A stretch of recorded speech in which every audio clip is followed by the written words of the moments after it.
এগুলো কি হাত ছিপে ধরা হয়েছে।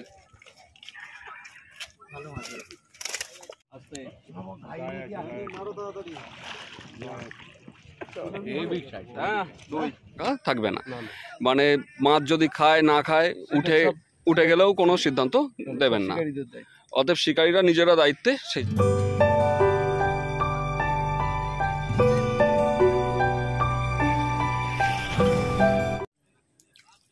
আপনারা ব্যাকে যে পুকুরটি দেখছেন এটি নাবারণ্ড তালপুকুর। 8ই সেপ্টেম্বর রবিবার আজকে এখানে পাস চলেছিল। 1000 টাকায় একটি করে ছিপ ও 2 কাটা এই পুকুরে ফেলা যায়। 1 সেপ্টেম্বর থেকে এই পুকুরে পাসটি ওপেন হয়েছে। স্থান নীলগঞ্জ, সূর্যপুর, নাবারণ্ড গ্রাম, উত্তর 24 পরগনা। এখানকার সমস্ত কন্ট্যাক্ট নাম্বার, ফোনপে নাম্বার আমি স্ক্রিনে দিয়ে দিয়েছি। এই নাম্বারগুলিতে ফোন করে আপনারা অবশ্যই পুকুর সম্পর্কে খোঁজখবর নিতে পারেন। আজ 32 জনের মতো শিকারী এই পুকুরে এসেছিলেন। সকাল থেকে প্রায় 9:30 পর্যন্ত এই পুকুরে মাছ খায়নি, ফলে অনেকেই টাকা ফেরত নিয়ে এই পুকুর থেকে উঠে যান। বেলা 10টার পর থেকে এই পুকুরে মাছের খাওয়া শুরু হয় এবং টুকটাক টান হতেই থাকে। যারা ছিলেন তারা প্রত্যেকেই আজকে মাছ পেয়েছেন, কেউ কম কেউ বেশি। এর পরের রবিবার 15 তারিখ এই পুকুরটি খোলা থাকবে, তবে এবার থেকে আর কোনো সিদ্ধান্ত থাকবে না এই পুকুরে, এরকমই জানিয়েছেন এখানকার কর্তৃপক্ষ। অর্থাৎ যারা আসবেন অবশ্যই খোঁজ খবর নিয়ে নিজের দায়িত্বেই আসবেন। আর আমরা এই খবরটা আপনাদের সামনে তুলে ধরি, তার জন্য হয়তো আপনাদের কাছে খারাপ হয়ে যায়। আজ গোলামদার সাথে আমি হাফবেলা এই পুকুরে কাটাই। দাদা যে মাছগুলি পান তার কয়েকটি টান ও নেটের ভিডিও আমি তুলে ধরেছি। আজ প্রথম টানে 3 ইঞ্চির মতো একটি বাটা, দ্বিতীয় টানে 5 ইঞ্চির মতো একটি মৃগেল মাছ ওঠে। তারপর থেকে মূলত বড় মাছই দাদা ধরেন। 3টি 1.5 কেজির লাইনের কাতলা, একটি 500 থেকে 600 গ্রামের কাতলা ও একটি প্রায় 2+ কাতলা পান ও তার পাশাপাশি অন্যান্য মাছও ছিল। অনেকগুলো টান উনি নষ্টও করেন। আশেপাশের যে সিটগুলো ছিল মূলত রুই মাছই বেশি খেয়েছে, তার মধ্যে ছোট বাটাও উঠেছে। তবে প্রথম দিনের তুলনায় পরিমাণে কম এবং জ্বালাতনও কম করেছে। তবে ছোট রুই মাছ যে খায়নি সেটাও বলা যাবে না। তবে মূলত যে মাছগুলি খেয়েছিল সবই স্ট্যান্ডার্ড সাইজ হাত ছিপের পুকুর হিসাবে। আমি এখানকার মাছ ধরার কিছু অংশ এবং গোলামদার নেটটা তুলে ধরেছি, আপনারা দেখলেই বুঝতে পারবেন দাদা আজকে হাফবেলায় বসে এই পুকুরে কীরকম কী মাছ পেয়েছিল। তাহলে আমি আর কথা বাড়াচ্ছি না, আর শিকারীদেরকে আর একবার মনে করিয়ে দিচ্ছি এই পুকুরটি খোলা আছে, কিন্তু এর পরের দিন থেকে কোনো সিদ্ধান্ত থাকবে না। অর্থাৎ যা কিছু করবেন জেনে বুঝে নিজের দায়িত্বেই করবেন। পুলিশের লাপড়া, হ্যাঁ, 300 টাকার জিনিস নিয়ে কত টাকার যে কেস খাবে? কাটা খুলে না, লাইভ তার ঢুকেই থাকতে হবে। না না খুলিনি। যদি তুমি তার দেখাতে না পারো, পুরুষ না দেখাতে না পারো, সারা ঢুকে যেতে হবে। বড় মাছ, বড় আছে এটা। বড় কাতলা ছিপটাকে সিধা করতে দেবে না, সিধা করতে দিলে যাবে সিধা করলেই শেষ। পটাশ করে আটতে নেবে। ছোট কাতলা নয়, বড় কাতলা, বড় কাতলা। সিধা করতে দেবে না ছিপ, গোলামদা করতে দেবেন না গোলামদা। ছিপ ভেঙে যাক, তো সিধা করতে দেবে না। সিধা করতে দিলে পটাশ করে কেটে যাবে।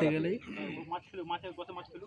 ও মাছ যত খেলি নাও তোমার মনের মতন খেলি নাও। হ্যাঁ, সিধা করতে দেবে না, যেতে গেলে আমার মনের মতন করে নাও। ধনুক হয়ে থাক তাও ঠিক আছে। হয়ে গেলে তো ভালো। সিধা করতে দিলে সুতো হাতে নেবে না এখন। ধরবি না, ছাড়, ধরবি না, তো ধরো না, ও এমনি তৈরি হয়ে যাবে। ধরবি না, ওর এখন অনেক তেজ আছে। ওর প্রচুর তেজ, ও হাওয়া খাবে নিজের থেকে, ওরা খেলিয়ে কাবু করতে হবে। জীবনে কোনোদিন ছিপ সিধা করতে দেবে না যে কোনো মাছকে। বাই চান্স নিয়ে চলে গেল সে ব্যাপারটা আলাদা। আরে ধরিস নে তুই, ওরে বাবা, 2-2.5 হবে। ধরলে পালাবে। ল্যান্ডিং আছে, ওকে খেলতে দিন। খেল, এখন ওর অনেক সময় আছে। ছোট বস্তি যখন তখন খুলে যাবে, খুলে যাবে, ভেঙে যাবে অনেক। তুমি ধরে রেখে দাও, ছিপ সিধা করতে দেবে না, শুধু একটু কানিতে না। ওর অবস্থা দেখি জানা না, ওর অবস্থা বুঝে তুলতে হবে। এমনি হাওয়া খেয়ে যাবে। আপনি চুপচাপ খেলান, অনেক কিছু বলবে, কোনো দিকে কান দেবেন না। তোমার মতো তুমি দাঁড়িয়ে এবার তৈরি হয়ে যাবে। একবার হাওয়া খেয়ে নিয়েছে, এবার তৈরি হয়ে যাবে। এইবার আস্তে আস্তে ও ফের খাবে হাওয়া, ও নিজেই খাওয়া খাবে। পিঠে টানো করলাম আস্তে আস্তে, ও নিজেই খাবে। এবার উঠে আসবে পিছনে? না না না, এইবার সুতো নিতে হবে। এইবার সুতো ধরেন, ছিপটা ধরো, ল্যান্ডিং আমার হাতে আছে। ছিপটা নে, তুই ছিপটা নে। আস্তে, মারো তাড়াতাড়ি। হ্যাঁ, 2 গায়ে লেগেছে কিন্তু খাইনি। যাই লাগুক, উঠেছেন তো? উঠেছে তো? গায়ে লাগিয়েছে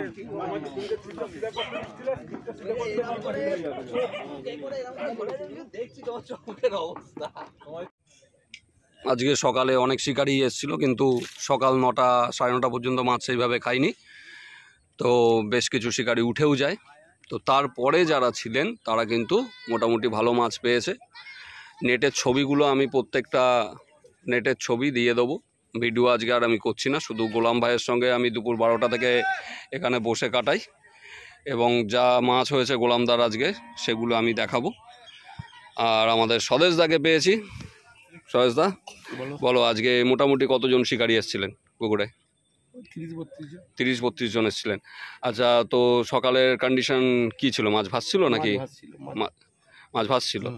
তো যারা উঠে গেছে তারা কি টাকা ফেরত নিয়ে গেছে আজকে? টাকা পুরো পরের রবিবারের চান্স দিয়েছিলাম, আচ্ছা। টাকা নিয়ে যাবো, টাকা ফেরত দিয়ে দিয়েছি। আচ্ছা, টাকা ফেরত দিয়ে দিয়েছো। তো আজকে তো মোটামুটি দেখলাম বেশ ভালো সাইজের রুই খেয়েছে, এবং বাটা মাছ ছোট খেলেও সেটা খুব কম খেয়েছে, তোমরা তুলেও দিয়েছো। তো এর পরবর্তীতে কি আগামী রবিবার পাস খোলা থাকছে? পুকুর খোলা থাকে। পুকুর আগামী রবিবারও খোলা থাকছে। তো আমাদের দাদা একটা কথা বলছিলেন, যে দাদা বলছেন যে এর পরের থেকে আর কোনো সিদ্ধান্ত রাখবেন না, না না, মানে কোনো সিদ্ধান্ত রাখা থাকবে না, না, না।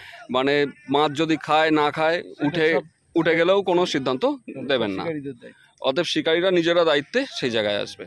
আচ্ছা, তো এমনিতে আজকে যে মাছগুলো হয়েছে সেগুলো নিয়ে তোমার মতামত কি আছে?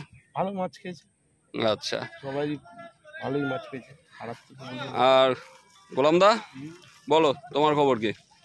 খবর মানে আমি তো 12টার সময় এসে বসলাম, হুম তাতে যা রেজাল্ট দেখলাম যথেষ্ট ভালো রেজাল্ট, হুম এবং যথেষ্ট বড় বড় মাছই আমার ছিপে খেয়েছে। হুম 2 কেজি পর্যন্ত কাতলা হাত ছিপে পেয়েছি, হুম দুটো রূপচাঁদ পেয়েছি, সেও 1.5 কিলোর উপরে এক একটা, আচ্ছা, এবং প্রচুর পরিমাণে মাছ খাচ্ছিল।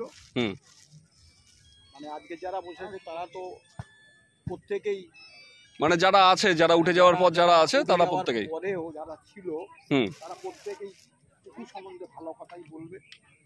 আচ্ছা, ঠিক আছে গোলামদা, তুমি ঠিক করে আমার ছিপটা ফেলে নাও। বেলা শেষ, গোলামদা এবার হাত পা ধুয়ে রেডি হচ্ছে ওঠার জন্য। আজকে 3 জেনারেশন ছিল, গোলামদা, গোলামদার ছেলে আর গোলামদার নাতি, 3 জনাকেই দেখা গেছিল পুকুরে। এবার নেটটা তোলা হচ্ছে গোলামদার, হাফ বেলার মাছ।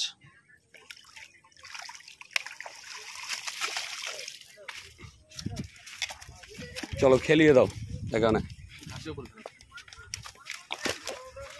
তাহলে রূপচাঁদা, কাতলা, বড় কাতলাটা দেখো।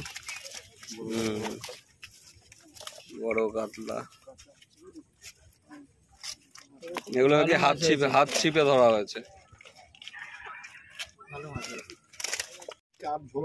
গোলামদার পুরো নেট দেখতে সবাই ভিড় জমিয়ে দিয়েছে একদম। যথেষ্ট মাছ আছে পুকুরে, যথেষ্ট মাছ আছে। আজকে আমি মাছ ধরে কেমন লাগলো? খুব ভালো লেগেছে। আমি তো 12টার সময় আসার পর থেকে কন্টিনিউ খেয়েছে।